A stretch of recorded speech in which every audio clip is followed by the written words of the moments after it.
I made a few notes here so I wouldn't forget some stuff, but thank you all. Thank you, Matt, and Clearwater County BPOU for putting this on. For being a nice warm day, it's perfect here. It's a beautiful evening. For those that haven't had a chance to meet me yet, or I haven't had a chance to meet you, my name is Paul Utke. I live in Park Rapids. I'm an insurance agent at a local insurance agency. I've served on the Park Rapids City Council for the last 7 years, and I kind of approached this the same way I did that 7 years ago when I applied for the job, because it was an open seat. I promised to bring them common sense to the table every time I showed up, and that's what I would do the same thing here. Bring common sense. I guess I consider myself a common sense conservative. We got to add that in when we're in this type of group, because I am a conservative in all ways. I've been involved with the party in a lot of different ways too. I'm chair of the Hubbard County BPOU. I'm on the executive committee of the 8th Congressional District. So I enjoy the involvement, and now we're just working at it at a little different angle here. Our campaign is off to a good start. Like everybody here that's a candidate, we've been hitting the parades, hitting the fairs that have taken place so far, with a lot more to come.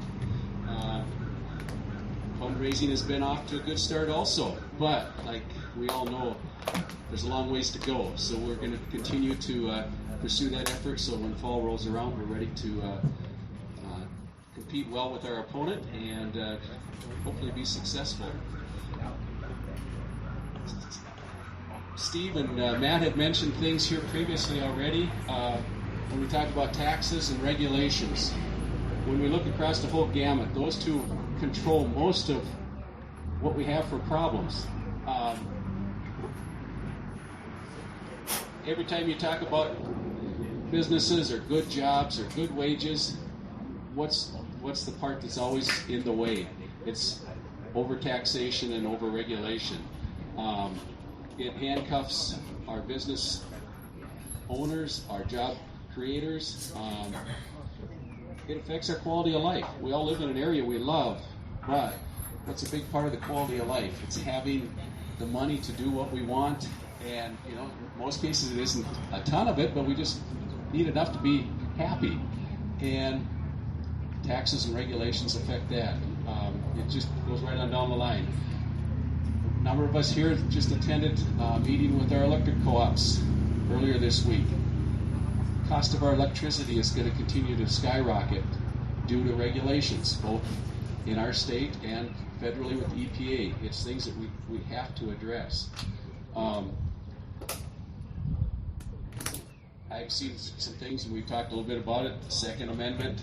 I'm a full supporter of the Second Amendment completely, with no strings attached, no limitations.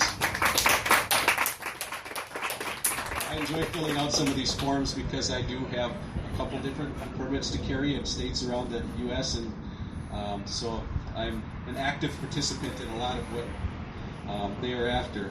And then a lot of it comes back to local control. All of our control is, they're trying to take it all away from us. Government overreach into our personal lives, government overreach into our businesses, into our schools. We need to bring that back home where it belongs, where the people know what we need and how we can do it best. We don't need St. Paul telling us what we are going to do in our backyards. It's very frustrating. Just a couple of comments here. After the November election, the 2017 legislative session can be the beginning of a new approach to governing, an approach that respects the taxpayer. We all have hopes and dreams as we address the important issues facing Minnesota. While it is impossible to please everyone with every vote I might take, I want you to know that acting in the best interest of Senate District 2, the taxpayers in the state of Minnesota, will always guide my decisions. And for more information, please contact our campaign. You can follow us on Facebook at Paul Utke for Minnesota Senate, MN Senate, and on the internet at paulutke.com. We've got some issues filled out there. We're always looking to update it and add more, and as we progress through this. But guess if anybody's got questions or anything, I'm one of the new guys, so I don't have all the answers yet. I just was trying to give you a little introduction to who I am, and I'd be glad to talk with you more here as the evening goes on, because you want to know who the new faces are. If not, this was easy. Thank you. Thanks, Paul. Next we'll have Dave Hughes, and he is running to